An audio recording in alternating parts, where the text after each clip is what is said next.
Today's Swift-adjacent drama is a full-course feast of romance, chaos, receipts, and one aggressively wholesome dad moment. First up, insiders swear Gigi Hadid is in her full Mrs. Bradley Cooper era, locked in, laser-focused, and treating love like a finish line complete with confetti cannons. Meanwhile, Matty Healy stans are allegedly floating the unhinged theory that he might crash the Swift-Kelsey wedding, because the internet has never seen a calm situation it didn't immediately try to sabotage. And finally, Taylor and Travis step out for their very first public 2026 date, casually holding hands like they aren't detonating timelines and setting every group chat on fire. If you want it even messier, more sarcastic, or more TikTok-style fast, say the word. Swift and Travis Kelce were seen out recently in Los Angeles having dinner. And this is the first time we've seen them together in a bit. We saw Taylor recently at St. Haim's wedding. According to People, it says they had a recent dinner date in LA. They were spotted on their way to having a meal at Funk Restaurant in Beverly Hills. And then things get spicy. Blake Lively is reportedly pushing to have her texts with Taylor sealed tight, locked, vaulted, never seeing daylight. Meanwhile, Taylor, completely unbothered, cool, calm, and moving like someone who already knows exactly how this story ends. Want it shadier, more dramatic, or leaning legal thriller vibes? Three things specifically sealed for your eyes, and that is text messages between her and Taylor Swift. Meanwhile, Matt Damon hypes Kylie Kelsey's mom skills. Jason Kelsey's wife is a rock star. Yeah, Kai! Yeah, Kai! Yeah! Meanwhile, Matt Damon is out here giving Kylie Kelsey her flowers, publicly hyping her mom skills like a proud witness. Talked about like how she liked to bake cookies and like how she's like a mom. And finally, a quiet bombshell drops as Stephen Colletti's White Horse secret involving Donna Kelsey suddenly resurfaces.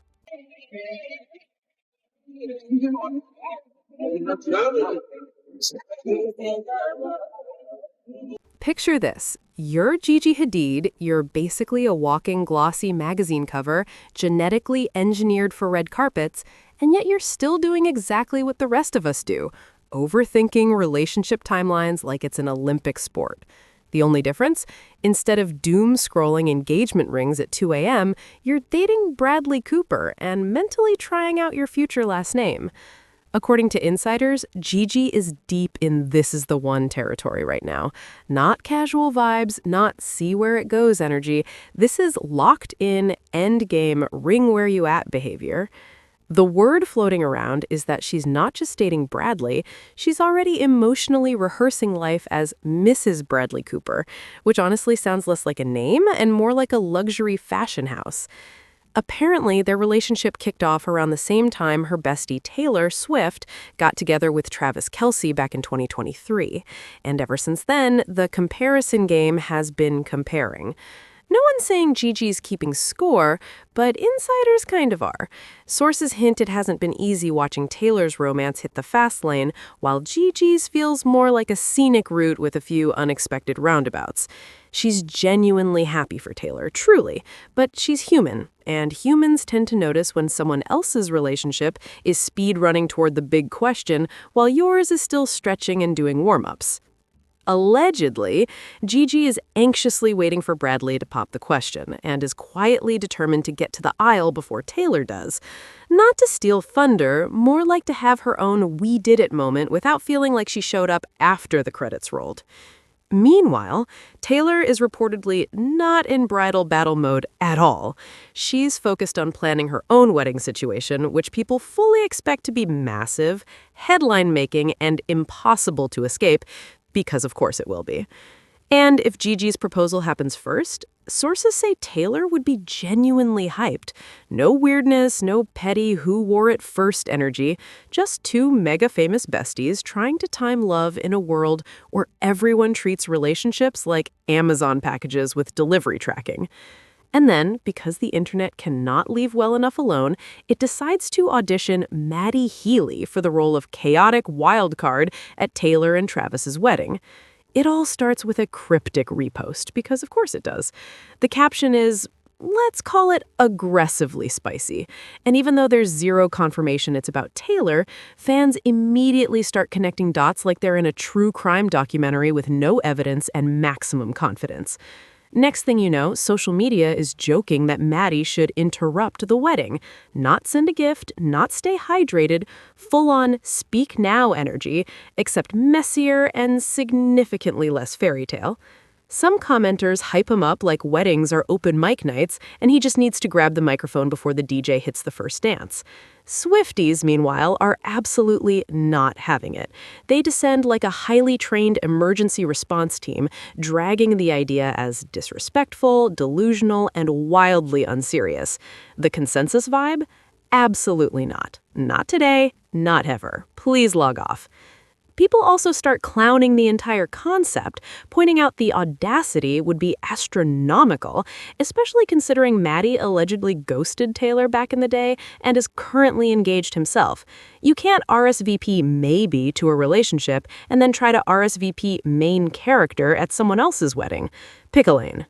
Naturally, the internet turns it into a cinematic universe. Fans joke that Taylor's inner circle would have Matty handled before he even got within selfie distance. There's mock fan fiction about imaginary legal boundaries. Some people swear he wouldn't even be allowed in the same city, like a weather system that needs monitoring. And while the internet was busy writing chaos fanfic, Taylor and Travis were doing the most lethal thing possible: holding hands in public. Their first public date of 2026 drops like a casual little hey to the cameras, except it's in LA, so it instantly becomes a cultural event. Sources say they rolled into a Beverly Hills restaurant for dinner, acting like two people just trying to eat pasta in peace.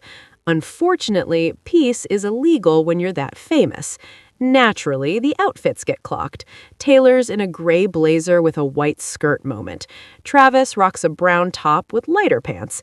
And yes, the hand-holding photo exists, which is basically the celebrity equivalent of a hard-launch couple pic. Group chats? Obliterated. Timelines? On fire. Gossip ecosystem? Flatlined. Swift and Travis Kelce were seen out recently in Los Angeles having dinner, and this is the first time we've seen them together in a bit. We saw Taylor recently at St. Haim's wedding. According to People, it says they had a recent dinner date in LA. They were spotted on their way to having a meal at Funk Restaurant in Beverly Hills, California. And the timing? Immaculately spicy. According to insiders, Taylor had already set off whispers that she was in LA on Friday, like a full-on pop star bat signal lighting up the sky. Meanwhile, Travis might not just be in town for vibes and date nights. There's chatter he's been talking with Netflix about a potential broadcasting move, with insiders even floating the idea of him becoming their exclusive sports correspondent. And honestly, that tracks. Travis has the kind of charisma that could turn a weather forecast into halftime entertainment. Still, nothing's locked in, especially when it comes to his NFL future. That's where things get a little heavier. What's the plan? Travis has reportedly been open about taking real time to figure out what comes next in football, and he's already had those end-of-season conversations inside the team facility. The overall vibe isn't panic or pressure, it's patience. He's thinking it through, weighing options, and very much still in love with the game. No dramatic cleats into the ocean moment just yet. Want this shorter, more dramatic, or leaning full retirement watch energy? So much love for this team, this organization, and the people here. So I'll spend some time with them and go through exit meetings tomorrow and get close to the family and figure things out. Who knows? Either it hits me quick or I got to take some time. I think last year was a little bit easier. I think I knew right away I wanted to kind of give this one a shot. So I don't know. We'll And now the gossip universe abruptly switches lanes and speeds straight into courtroom tea territory. Blake Lively is reportedly trying to hit the delete for everyone button on her text messages with Taylor Swift. Yes, those texts. There's a fresh twist in the Justin Baldoni lawsuit saga as evidence starts flying around, and Blake is allegedly pushing to have certain materials sealed or heavily redacted. At the top of that list, her private messages with Taylor, which honestly is the most relatable celebrity instinct imaginable. Who among us hasn't wanted to launch an old text thread directly into the sun the second a situation gets messy? The only difference is most of us don't have our iMessages potentially becoming courtroom exhibits. So congrats to the rest of us on winning the normal life lottery. According to reports, Blake missed a filing deadline and then reappeared asking the judge to seal 3 specific items. And yep, one of them is her conversation with Taylor Swift. Because when things turn legal, suddenly everyone remembers that screenshots are forever and vibes are not. If you want the shorter, snarkier, or more legal drama coded, just say the word. 3 things specifically sealed for your eyes, and that is text messages between her and Taylor Swift. Meanwhile, the hilarious part, if you can call anything legal hilarious, is that Taylor apparently isn't. Meanwhile, and this is the unintentionally funny part, if anything legal can be called funny, Taylor isn't reportedly making the same request. According to what's floating around, she's not scrambling to seal anything or keep texts under wraps. And that contrast, it's making Blake's "please hide this" energy stand out even more, and, to some, look a little suspicious. Want it shadier, more neutral, or full? Taylor Swift did not file any motion to seal these text messages. She's basically saying, it's fine with me. Just show them. Making. Naturally, the internet reads all of this as a massive uh-oh. Because when one person is begging for the vault and the other is basically like, sure, show the group chat, people immediately assume those texts are either spicy, awkward, or the dangerous combo of both. If one side wants secrecy and the other is unbothered, the timeline starts acting like the messages are about to drop as an entire season of prestige television. And that's where the commentary gets louder. There's a journalist commentator type floating around the coverage, openly suggesting that Blake's push to seal those messages might mean they don't exactly help her case.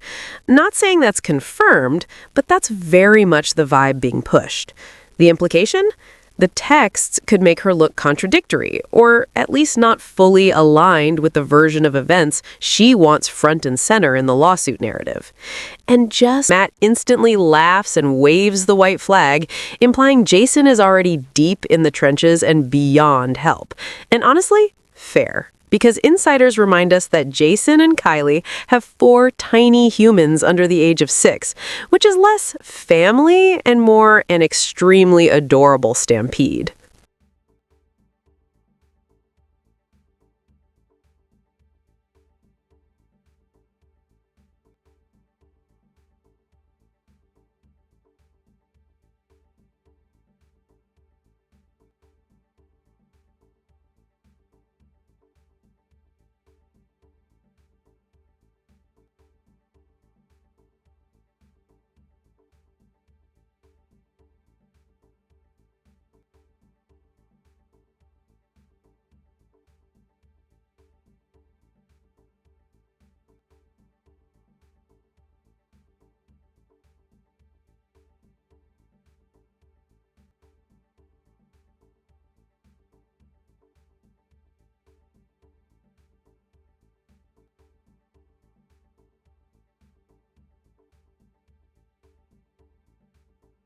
Dad advice for Jason over here. Man, I got nothing. I got nothing for you. You're in. Then Matt, also a proud girl dad, gets hit with a wave of nostalgia just hearing kids in the background before recording even begins. Apparently, that tiny chaos unlocked a full-on dad memory montage. We started, I heard the kids in the back. I was like, oh my. Montana restaurant moment straight out of a movie. The chef, who knows him, reported back that Kylie is basically a rock star in public. Picture this. Kylie walks in with a baby on one arm, toddlers and kids orbiting her like tiny, adorable satellites, and somehow she's still running the whole scene like a CEO on deadline. I can also make an even snappier TikTok-ready version that hits maximum wow, queen energy if you want. Went to eat, or at least your wife did, at a restaurant in Montana. Ming Tsai is the chef there, and Ming's a friend of mine, and he told me, and this was the greatest thing, he goes, Jason Kelsey's wife is a rock star. He goes, she's got like an eight-month-old on one arm, she's got a toddler here, she had 4 kids hanging off her. He was like, she is a And now the Swiftyverse gets even weirder. Stephen Clutty casually drops that he had a full-on Taylor Swift cinematic moment back in the day, and somehow never mentioned it to Donna Kelsey while filming The Traitors. Meanwhile, the cast treated Donna like America's mom, gushing about your cookie-baking energy while secretly realizing she's a low-key business brain disguised in a mom package. Everyone was basically too scared to even whisper her name because Swifties were allegedly lurking in spirit, ready to spawn like video game bosses if anyone dared. Total cinematic universe chaos. Started throwing her name around. Everyone was like, I don't want to throw Donna's name out there. It was like, the Swifties are going to come for me. It's like, so everyone was afraid of the Swifties right off the jump. Like, Stephen apparently admitted the Taylor connection was living rent-free in everyone's heads, which is hilarious because he literally starred as Taylor's love interest, aka the "you look sweet but you're actually the..." Stephen apparently admitted that the Taylor connection has been living rent-free in everyone's heads, which is hilarious because he literally starred as Taylor's love interest back in 2009. Yes, the White Horse guy. You look sweet, but actually, you're the problem. And that's a wrap on this one, folks. We'll see you next time for more chaos, tea, and celebrity cinematic energy.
Question.